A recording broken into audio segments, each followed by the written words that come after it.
Dan sebenarnya itu harus dilihat dari subconscious mind-nya. Iya. Kita selalu melihat dari cortex-nya, dari conscious mind-nya.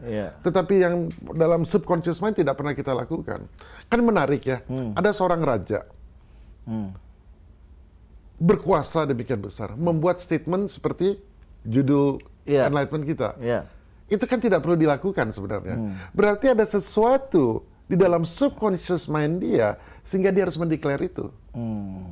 Makanya kata-kata itu menjadi terkenal. Ya, karena ada sesuatu yang aneh dari situ, yang mencerminkan ada satu mind pattern yang tidak normal kelihatannya gitu. Iya.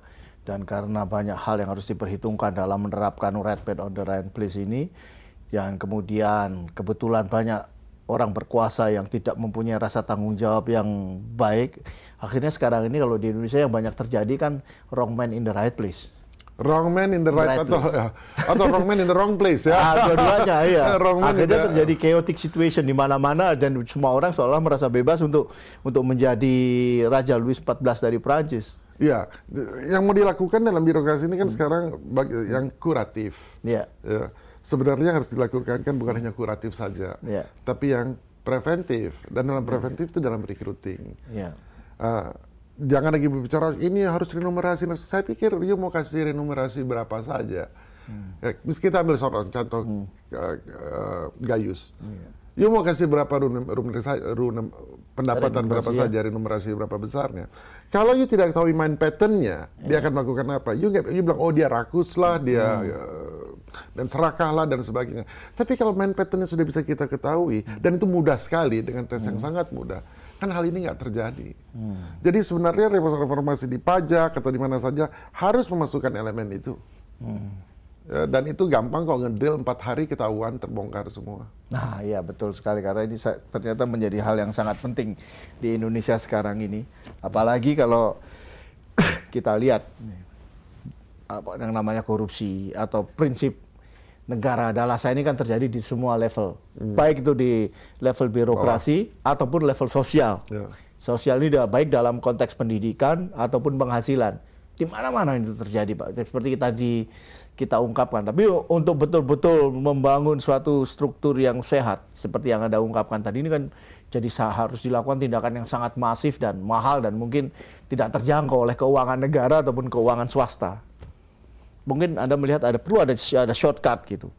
Atau enggak jalan yang cukup efektif untuk mencapai cita-cita membangun struktur sosial dan struktur politik yang sehat ini. Karena tidak mungkin lah secara masif semua, karena udah demikian parah. Kalau sampai mencapai struktur yang ideal, akan sangat sulit. Karena di dalam kekuasaan, itu strukturnya selalu segitiga. Ya, di mana yang atas mengambil energi dari yang di bawah mengambil energi yang di bawah lagi. Strukturnya segitiga. Karena drama yang dimainkan adalah drama kontrol drama.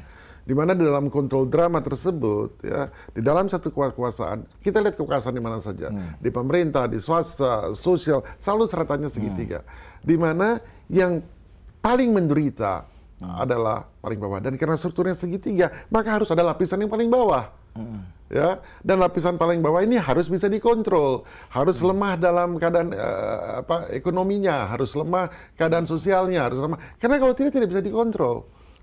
Jadi yang harus kita rubah sebenarnya bukan sistem politik atau sistem sosial yang berdasarkan struktur segitiga, bukan. Tetapi kita harus membuat satu struktur di mana ada lingkaran yang keluar.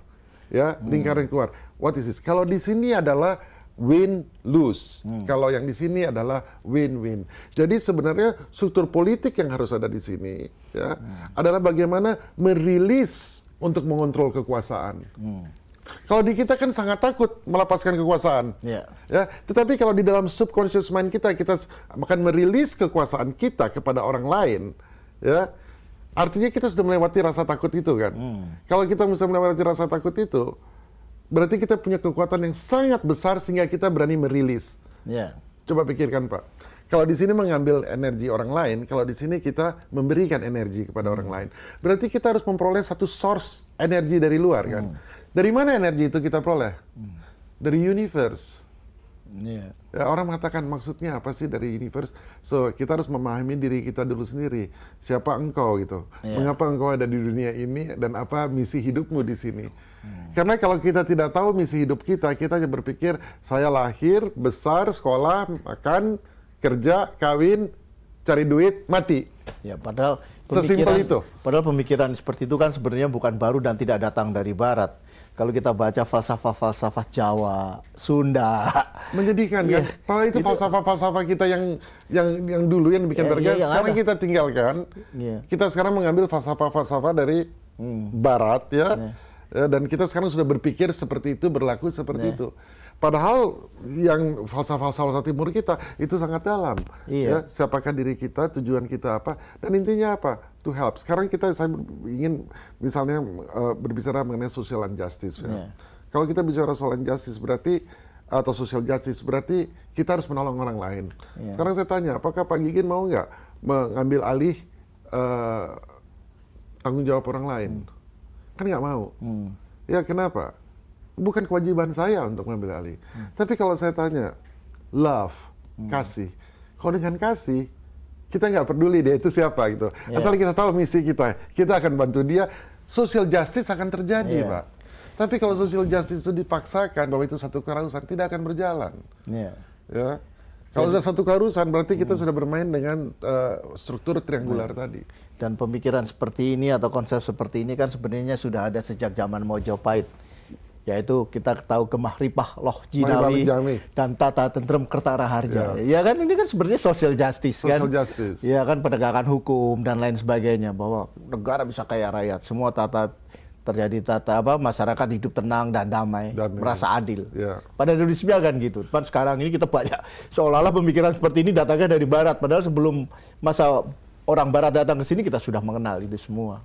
Harusnya kita kembalikan lagi kepada nilai-nilai budaya kita yang dulu, kita pelajari lagi. Menjadikan sekali ya.